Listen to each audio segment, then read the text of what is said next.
हमेशा ही पोलाइट था, मुझे तो बदनाम किया गया था। अच्छा। ये तो संपत सिंह बैठे, इनसे पूछो। मुझे तो ये भी कहा जाता था कांग्रेस वालों की तरफ से कि मैं हेलीकॉप्टर में एमएलए ले जाता हूँ, हवाई जहाज में ले जाता हूँ। ये तो बदनाम करने की बातें थी।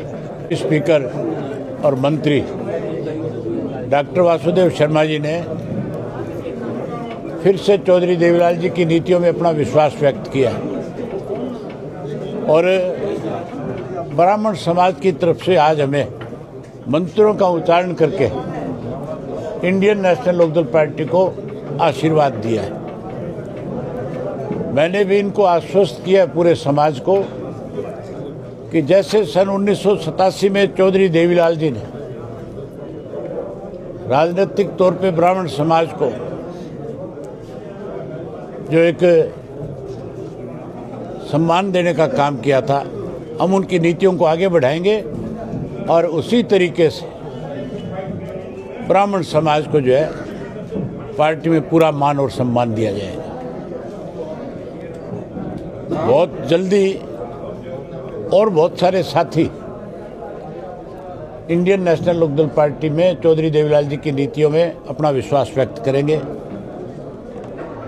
जब समय आएगा हम आपको उसके लिए निमंत्रण भी देंगे और आपसे चर्चा भी करेंगे, आपको बताएंगे भी। आज जो शुरुआत चौधरी संपत सिंह जी ने करी, जो लोग ये कहते थे कि इंडियन नेशनल लोकदल पार्टी तो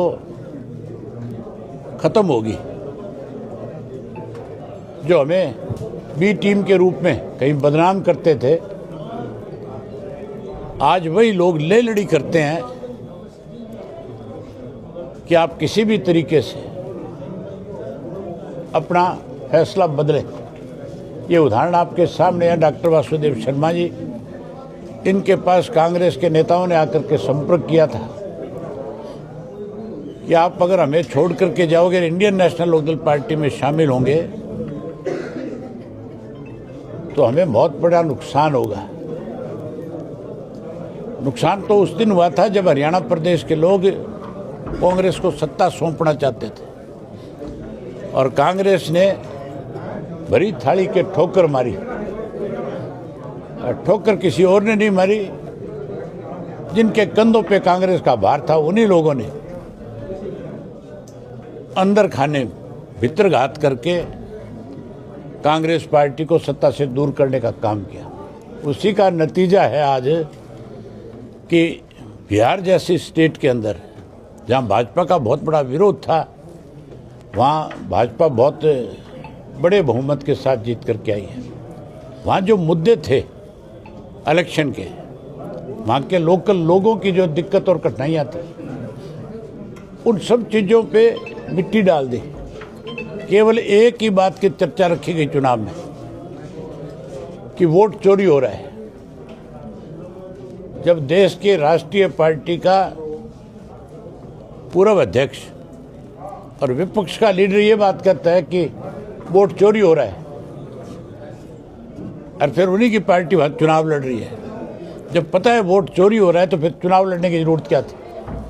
फिर संघर्ष का रास्ता अपनाना चाहिए था। चुनाव लड़ने की बजाय चुनाव का बहिष्कार करते और बहिष्कार करके चुनाव का हर लोगों में जा करके जो असलियत थी उसको उजागर करने का काम करते। दोनों चीज़ें नहीं चल सकती।